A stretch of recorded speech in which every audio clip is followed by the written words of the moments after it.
हजारों साल बीत चुके थे। स्वर्ण नगरी द्वारका अब केवल कथाओं और अरब सागर की अथाह गहराइयों में दबी एक स्मृति मात्र थी। सतह पर समुद्र शांत दिखता था, लेकिन 10,000 फीट नीचे एक अलग ही दुनिया सांस ले रही थी। 8K रेजोल्यूशन जैसी स्पष्टता के साथ पानी के नीचे द्वारका के प्राचीन गुंबद आज भी नीले और हरे बायोल्यूमिनेसेंट शैवालों की रोशनी में चमक रहे थे। इन खंडहरों के बीचों बीच सुधर्मा सभा के अवशेषों के नीचे एक गुप्त तहखाना था, जिसे काल कंदरा कहा जाता था। इसी कंदरा में प्राचीन काल का एक ऐसा रहस्य कैद था जिसे देवता भी भूल जाना चाहते थे। वज्राक्ष। वज्राक्ष कोई देव या दानव नहीं था। वो भगवान शिव के त्रिशूल की एक चिंगारी और सुदर्शन चक्र के तेज से जन्मा एक परम योद्धा था, जिसे द्वारका के पतन के समय काल निद्रा में भेज दिया गया था। उसका शरीर एक विशाल स्फटिक के भीतर सुरक्षित था, जिस पर संस्कृत के प्राचीन मंत्र सुनहरे प्रकाश में धलक रहे थे। लेकिन आज महासागर की छाती चीरकर एक भूकंप आया। एक ऐसी डरावनी गर्जना गूंजी जिसने पानी के नीचे के पहाड़ों को हिला दिया। स्फटिक पर दरारें पड़ने लगीं। पाताल लोक से कालनेमी के वंशजों ने उस तहखाने को ढूंढ निकाला था। अंधेरे पानी में लाल आंखें चमकने लगीं। वे जल पिशाच थे, आधा मनुष्य और आधा शार्क जैसा शरीर। उनके हाथों में पाताल लोक के काले लोहे से बने त्रिशूल थे। उनका नेतृत्व कर रहा था असुर मकरंद, जो कालनेमी का सबसे क्रूर सेनापति था। उसका लक्ष्य वज्राक्ष की शक्तियों को सोखकर पाताल लोक के दरवाजे पूरी तरह से खोलना था। मकरंद ने अपने त्रिशूल से स्फटिक पर प्रहार किया। करक! एक भयंकर नीली रोशनी पानी के भीतर एक शॉक वेव की तरह फैली, जिसने सैकड़ों जल पिशाचों को मीलों दूर फेंक दिया। विस्फोट के शांत होते ही पानी के बीच एक विशाल आकृति खड़ी थी। वज्राक्ष। उसका शरीर वज्र के समान सुडौल था। उसकी आंखें बंद थीं, लेकिन उसके मस्तक पर एक दिव्य चिन्ह धधक रहा था।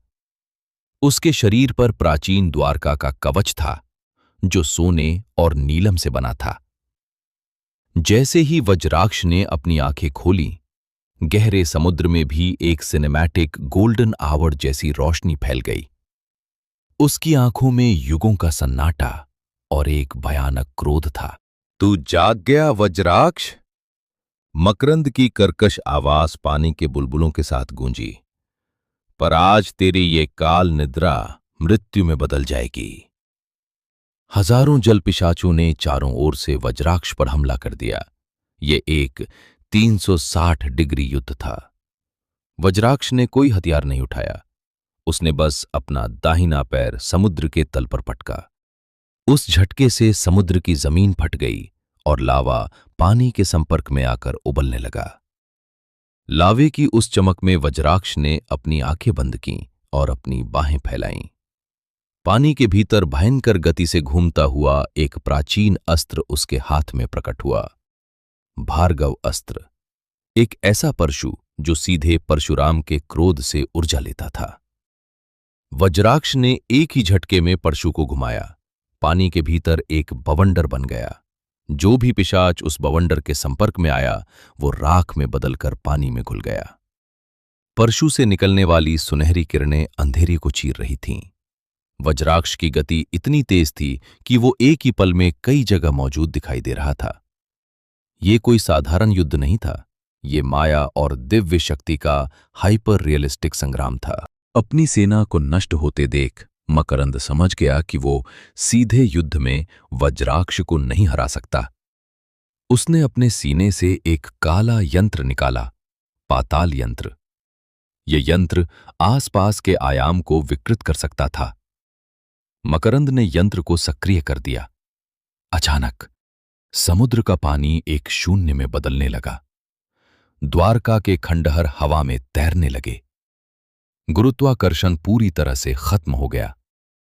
ये एक एंटी ग्रेविटी रणभूमि बन चुकी थी। अब तू क्या करेगा वज्राक्ष? बिना आधार के तेरी शक्ति शून्य है। मकरंद हंसते हुए एक विशाल समुद्री ड्रैगन में बदल गया और वज्राक्ष को निगलने के लिए झपटा। वज्राक्ष हवा में तैर रहा था, लेकिन उसके चेहरे पर कोई डर नहीं था।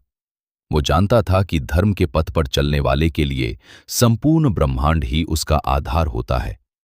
वज्राक्ष ने अपने भार्गव अस्त्र को छोड़ दिया और अपने दोनों हाथों को जोड़कर एक बीज मंत्र का उच्चारण किया। ओम क्लीं कृष्णाय नमः। मंत्र का उच्चारण होते ही वज्राक्ष के पीछे भगवान श्री कृष्ण की एक विशाल, पारदर्शी और ब्रह्मांडीय आभा प्रकट हुई। उस आभा के हाथ में सुदर्शन चक्र घूम रहा था।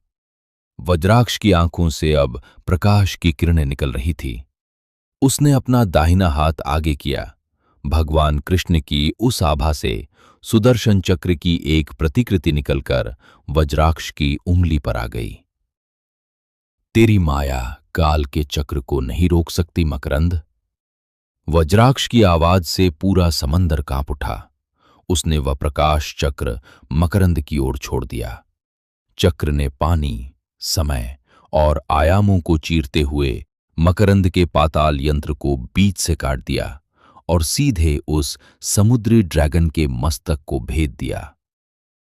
एक भयंकर विस्फोट हुआ, जिसने समुद्र के पानी को मीलों ऊपर तक उछाल दिया। ऊपर आसमान में बैठे नाविकों ने देखा कि समुद्र के बीचों बीच एक विशाल सोने का स्तंभ आसमान को छू रहा है। यंत्र के नष्ट होते ही गुरुत्वाकर्षण वापस लौट आया।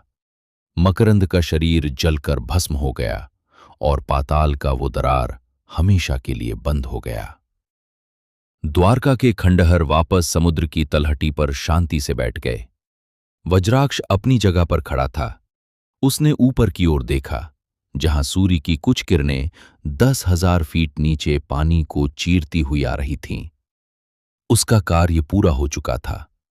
वो वापस उस काल कंदरा में गया और ध्यान मुद्रा में बैठ गया। उसका शरीर धीरे धीरे वापस उसी स्फटिक में बदलने लगा। वो तब तक वही रहेगा जब तक धर्म के पथ को फिर से उसकी आवश्यकता नहीं होती।